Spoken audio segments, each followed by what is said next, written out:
Mr. Speaker, permit me to quickly join you in recognizing the sterling contribution made to this Parliament by former Clerk of Parliament, Ms. Lyndall Gustav, who has served for many years many a Parliament in this country. I want to applaud her for her contribution to the Parliament. Mr. Speaker, I present this morning a statement on the Millennium Highway and West Coast Road reconstruction project.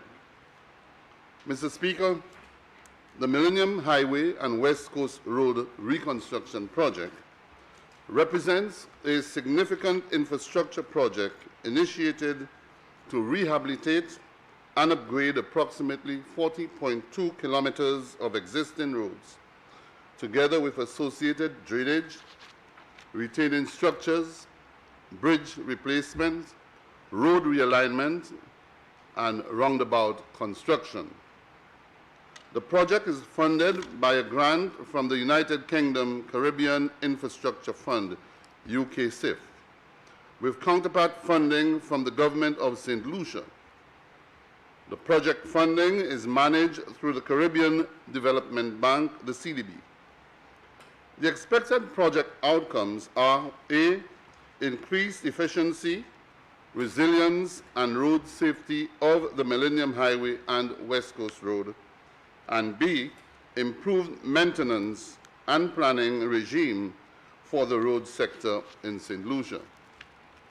The project, Mr. Speaker, the project components, Mr. Speaker, include 1, project proprietary assistance, 2, land acquisition, 3, infrastructural works, 4, engineering and construction-related services, 5, institutional strengthening, 6, capacity building, and 7, project management services. The project's impact includes enhanced decision-making, capacity for planning, management, and maintenance of St. Lucia's road sector, and increased efficiency, resilience, and safety along the road corridor to support sustainable development. Component number 1, Mr. Speaker, project proprietary assistance, focuses on consultancy services for the completion of a feasibility study to inform the final designs and bid documents. 2, land acquisition. The feasibility study undertaken informed that approximately 14,043 square meters of privately owned lands will be impacted by this road reconstruction project and required acquisition. To date, lands have been acquired at Ancillary for the resettlement of project-affected persons being impacted by the reconstruction of the bridge. Vendors along the Millennium Highway have also been relocated to an area that will be developed into a rest stop and a food court soon. The government of St. Lucia is currently developing a strategic plan towards the relocation of vendors along the Marigot and Roseau Road corridor into the food court and tourism rest stop area when that is completed. The food court and tourism rest stop area are in close proximity to the existing highway and allows patrons and tourists to safely access these convenient facilities. Number 3, infrastructure works. Mr. Speaker, the infrastructure works entail the rehabilitation and reconstruction of approximately 14.2 kilometers of existing road and the reconstruction of the Ancillary Bridge. The infrastructure component was originally separated into 3 components that were identified as lot number 1, Millennium Highway to a new cul-de-sac roundabout, lot 2, cul-de-sac to Ancillary, inclusive of the reconstruction of the Ancillary Bridge, the southern bridge, and Lot 3 ancillary to the Soufre Bridge. Lot 1, Mr. Speaker, was contracted and works commenced on August 19, 2021, with an estimated completion time of 18 months. So it means, therefore, Mr. Speaker, 6 months to go, but we have seen very little movement taking place on that road, and I mean visible movement on the road itself. Bids for Lot 2 and 3, Mr. Speaker, were rejected, and consequently, Lots 2 and 3 were rescoped on the recommendations of the bid evaluation report. The market response, that is, bids received for Lots 2 and 3, were exorbitant and way above the budget, hence the rationale to reject all bids and rebid those components of the project. Mr. Speaker, Lot 1, Millennium Highway to Cul-de-sac roundabout, the new cul-de-sac roundabout. Mr. Speaker, as far as it relates to Lot 1, Millennium Highway to Cul-de-sac, the project was awarded to C.O. Williams Construction following bid evaluation and award of tender. The works to be undertaken involve the reconstruction of approximately 6.2 kilometers of the existing highway, construction of a new roundabout, which is currently being undertaken, drainage and sidewalk construction. 90% of road reclamation incorporates the concept of what is called full depth reconstruction, FDR. FDR involves the pulverization or milling or grinding of the existing road pavement structure to a certain depth to be agreed by the consultants based on the science, which is then blended with cement as a stabilizing agent to constitute the reconstruction of the pavement to the standard required. Infrastructural works on the Millennium Highway to Cul-de-sac are ongoing, but the overall project for Lot 1 is delayed unduly due to numerous risk factors that have impacted the project. These risks, which have contributed to delays of the works, include 1, shortages in key project personnel by the contractor, and that has delayed the project severely.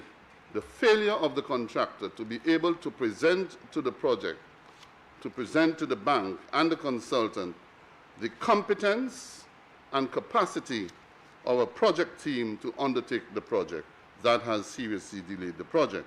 2, the negative impact caused by COVID-19 pandemic.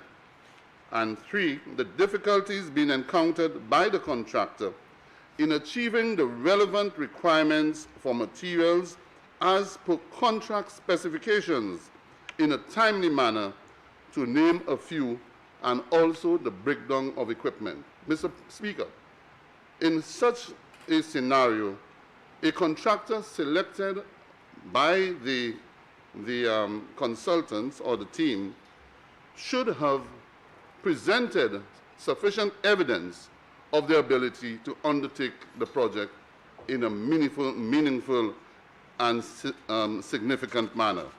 In this case, we have encountered the inability of the contractor to provide the competent personnel, and we have also encountered the contractor failing to achieve the relevant quality requirements for materials as per contract specifications. And that is an important aspect of the project.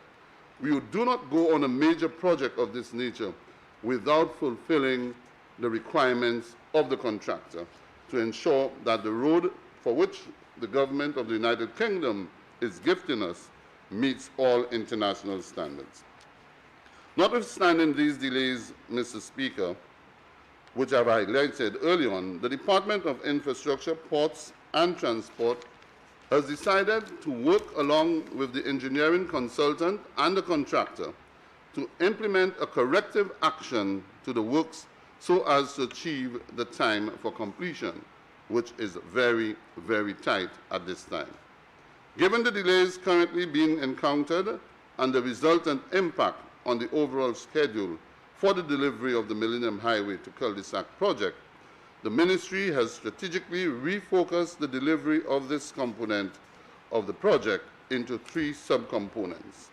Component number 1, subcomponent number 1 will focus on the construction of the roundabout while maintaining the quality requirements of the embankment fill. Subcomponent number 2 will focus on the full depth reclamation, which I mentioned early on, of the existing road pavement and its reconstruction. I'm hoping soon, Mr. Speaker, that the consultant will instruct, the contractor will engage himself in getting that aspect of the project going. Subcomponent number 3 will take into consideration ancillary works that include drainage, major culverts, sidewalks, and other road furniture. The public will notice a level of activity on subcomponent 1, construction of the roundabout, between the new cul-de-sac bridge built by the Japanese and the Incommode Hill near the KFC. This is to construct the new approach road and embankment of the new bridge, which is due in August for completion, to meet the milestone to move traffic onto that new bridge. In addition, works continue on support structures to complete the various arms of the new roundabout. Subcomponent 2, roadworks between Latok roundabout and cul-de-sac, is ongoing, however, mainly behind the scenes. If you drive on this road now, you would hardly see anything happening. No visible action taking place except cleaning of a shrub, and the ministry has been at the contractor to get on with it and to start work in earnest. This will entail the engineering consultant's review of the numerous contractors' documents over the quarter that included the FDR mix design and concrete mix design for Lot 1.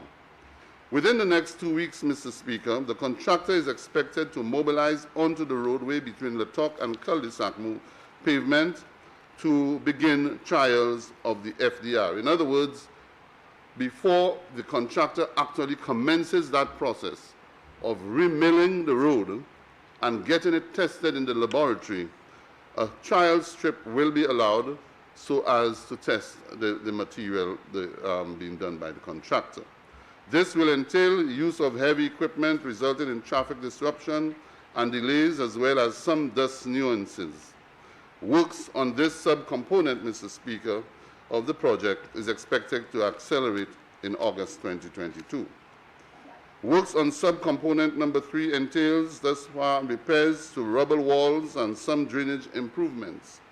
Works are ongoing and has directly impacted the road pavement, thus causing very little disruption to traffic. The public will be informed of all work will be informed as works progress along the roadway. Mr. Speaker, the cul-de-sac roundabout, which I spoke early on, the contractor completed the installation of a culvert along what is called arm number 1, opposite the KFC, which is the access to the bridge, and should proceed to filling of the road embankment to integrate the roundabout to the Mon Incommode Hill.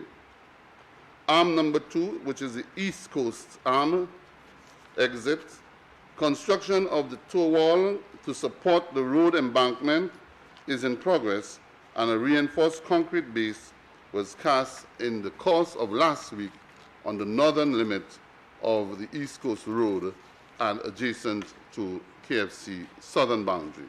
The contractor is expected, Mr. Speaker, to construct the walls on the northern end of the next week, and move to constructing the walls on the southern side of the West Coast Road.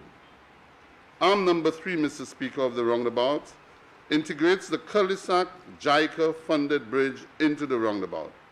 The completion of Arm 3 is critical in the commissioning of the bridge. The contractor has developed the embankment to the level of the subgrade. Outstanding works include the installation of subbase, base course, and asphaltic course, which should commence in the coming weeks. Arm 4, Mr. Speaker, Millennium Highway, Construction of the embankment is at an advanced stage, and in the coming weeks, we should see the integration of the roundabout into the Millennium Highway to allow for access to the bridge. Mr. Speaker, that is the most critical component of the project, the roundabout, which has to be constructed while traffic is moving on the highway. And because it's a roundabout, there is a lot of relocation and temporary slipways which have to be constructed, for which the ministry will be meeting next week to discuss the strategic move on the part of the contractor. Mr. Speaker, I move to lots 2 and 3, which are the lots which were rejected and re-evaluation undertaken. To facilitate the rebidding of these 2 lots, Mr. Speaker, they were subdivided into 2 smaller sub-packages, 1 each, in anticipation that a better market response would be received. The rebidding packages, Mr. Speaker, can now be identified as follows. Lot 2A, rehabilitation of the cul-de-sac ancillary bridge. Lot 2B, reconstruction of ancillary bridge. Lot 3A, ancillary to canneries. And Lot 3B, canneries to Soufriere. Mr. Speaker, requests for bids for these 4 packages were issued in February 2022, and bids were received on April 27, 2022. The evaluation report has been completed and submitted by the Project Management Unit to the Caribbean Development Bank for its no objection. Mr. Speaker, it is therefore anticipated that once the CDB grants its no objection to the Project Management Unit, a request for an award for the various packages will be submitted to the Central Public Procurement Board, formerly known as the Central Tenders Board, for determination. The Project Management Unit anticipates that the awards for contract can be made early in the month of September. Mr. Speaker, this government has been accused on a number of occasions of halting projects, but I obliged to state that the style and the DNA of this inclusive, people-focused and patriotic government is one of due diligence, transparency, accountability, and intolerance to corruption and wrongdoing. Mr. Speaker, this government continues to labor in the vineyard of the people, and we shall, on our promises, deliver. I thank you.